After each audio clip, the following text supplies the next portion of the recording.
Good evening, traders. This is Cousin Vinny coming to you on January the 8th, about an hour before futures open. Looking at the ES, we can see we've had 4 days of basically no change, where we tested the highs, found sellers, tested the lows, and found buyers. Okay. If we look at our trends, I'm looking at this is a high, okay, and these as higher lows. Okay, this is a little bit obvious, more obvious on the spiders, but so I'm trading this as a ascending triangle, where I'm expecting this to break out higher. It's possible this could come back down to this lower trend line again and create another higher low, okay, before taking off. But notice that the price action is getting more and more squeezed in between this high and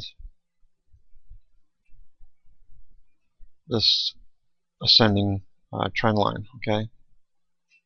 So keep that in mind. Also note our fibs from this last point last week up to the highs. Okay, so I removed some of those fib levels. But what I'm watching for is a move above this level here to give us a shot at a move to the 127 extension. Okay, and if we make it through that level, it's a very good possibility we can get up to the 1618 extension at 1336. 1335, 1336 is what I'm looking at right now.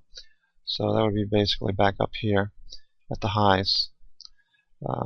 So that's the bullish scenario. The bearish scenario, obviously, is we turn over here and we go back down to this lower trend line, which coincidentally is right at the 618. Alright. So keep that in mind, that we could come back down to this lower trend line and create one more higher low at the 618 level, or depending on how long it takes us to get there. Maybe it's a week or so, and we can come down to 50% level before going higher. Alright, so that's the bearish scenario. But being we have earnings, we'll have to wait and see. Something else I'm also watching with great interest is the Euro US dollar cross. Okay, and this level that we put in back in 2010, these lows here. So it'll be interesting to see what happens with regard to the euro if things play out as anticipated. Alright, being basically a descending channel or a wedge at this point. I'll be watching for this to bounce at some point and fade this move down. I'll probably use some options, maybe March, April, May, something like that in the euros. Looking at the copper futures, I'm also watching this for this ascending triangle to work out. You could look at this as an ascending triangle or just a basic triangle where we could resolve either up or down. I'm currently thinking we could move higher, only because sentiment is starting to look a little bit better. Bullish percents aren't at highs, they're in the 50s and 60s, so they do have range to move higher. Okay, of course I could always move lower, but I'm looking for this 20 period to cross the 50 in the near future, okay, on copper futures. So I'll be keeping an eye on that. And looking at the spiders, which is what I'm trading currently, using the 126 calls. I've been doing just straight calls and doing quite well with those with the volatility. We had this descending trend line that where we hit these pivots, okay, and moved lower, and we also have the same ascending pattern that I'm trading against, where I'm looking at this as an ascending triangle. Okay, so we're butting up against that level right now. Depending on what happens overnight, I'll trade accordingly. But note that we are above this volume at price band here, okay, where we had a large amount of volume trading at this level, and we're tapering off as we go higher. So these bands are telling me that we'll have less resistance to a move higher because of the lack of volume traded at these levels. So note that the stochastics are overbought, but I'll also note that during the month of October, 3 weeks towards the end, we traded higher as we were embedded. So it's possible that we can embed here. And what I typically like to do is check out the MACD as well, alright, to see what it's doing. Note the average true range is getting lower and lower, okay, signifying that the price action during the day isn't as great as it used to be, okay, where we had these very large moves up and down, okay. I like to use various indicators. This is the ADX. Note that we're on a buy. We crossed above this level in the middle of December, and the minus DI is moving lower. The plus DI is basically going sideways. Looking for this to move a little bit higher. Okay, it doesn't mean that it's going to, but that's what I'm looking at. Now, when the stochastics gets overbought, I like to use the MACD as an indicator to show me whether or not that stochastics can get embedded. We're still continuing to move higher, which is telling me it's a possibility that we can continue to embed. Alright, I'd like to see these turn up the signal line. Okay, so that's something else I watch along with Bollinger Bands. So let's take a look at the Bollinger Bands for a second. We can see that our Bollinger Bands are spreading.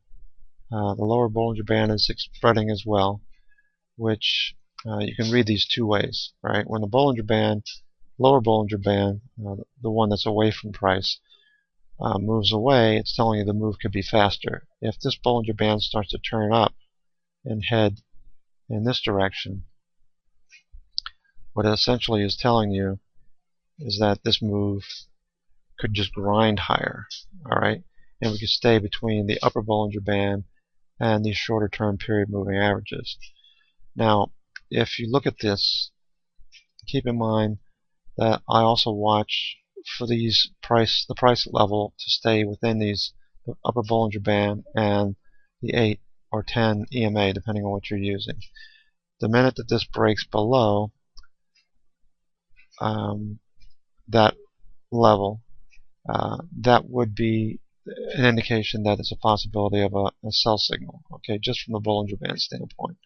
So as long as we stay between this 10 and this upper Bollinger Band, I'm going to continue to trade this more to the upside. Okay, so that's what I'm looking at with regard to the spiders.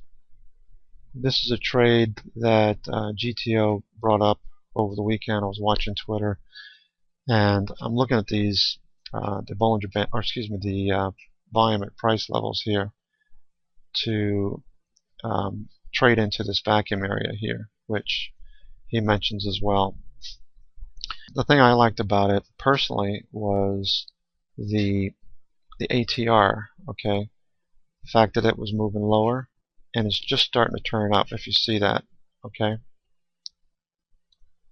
And what that's telling me is the price can start to get a wider range, okay, which would play well in an options trade. Probably the 40s, 42s, 42.50s, depending on what they have. I haven't even looked at it, but that's something to consider. All right, buying the 40s, selling the 42s, 42.50s. Something I'll be looking into before Monday. All right, something that GTO brought up, so I give him credit for that one. Also note that Johnny is in potash. I note that Monsanto and Mosaic both had good earnings last week, so keep an eye on the group as a whole. You can see Monsanto really took off. So if we look at POT, all right, and look at the pattern that we're in, where we have this low here. We're off of the low now, but is it possible that we trade back down and then off of this lower trend line? I'd be watching the AGS ETF to give us a direction on that particular type of move. I'm also trading IWM, as I mentioned a couple of weeks ago, or last week. I have, during the last week of December, I had a pretty large position in the ETF in my 401k. So, and I also sold some premium on the 74s calls, okay, or puts, excuse me. So I'm looking for this to move higher. Same pattern where we have basically an ascending triangle here, and I'm trading accordingly. I'm looking for a breakout here to the upside above this 200 period moving average. Alright, now technically on a 200 period moving average, you'd want to trade this with the upper and lower Bollinger Bands. If we were mean reverting and we got back down to this lower trend line, I'd probably add to my position and move for a move higher. Okay, but presently I'm in it long anyway, and I have the 74 Januaries that I'd sold. So I'm looking for this to move up. Going back to the ES one last time, I'm trading this to the upside with the idea that we could break out and see this 127 level extension, alright, at 1306, and always in the back of my mind knowing that there could be the opposite trade, which the bearish side would be down to this lower trend line again, one more higher low before we move higher. Okay, so this is Cousin Benny coming to you on Sunday the 8th of January, just before futures are about to open, and it's a little bit after 5. So keep that in mind, and we'll see you later. Remember to use your stops.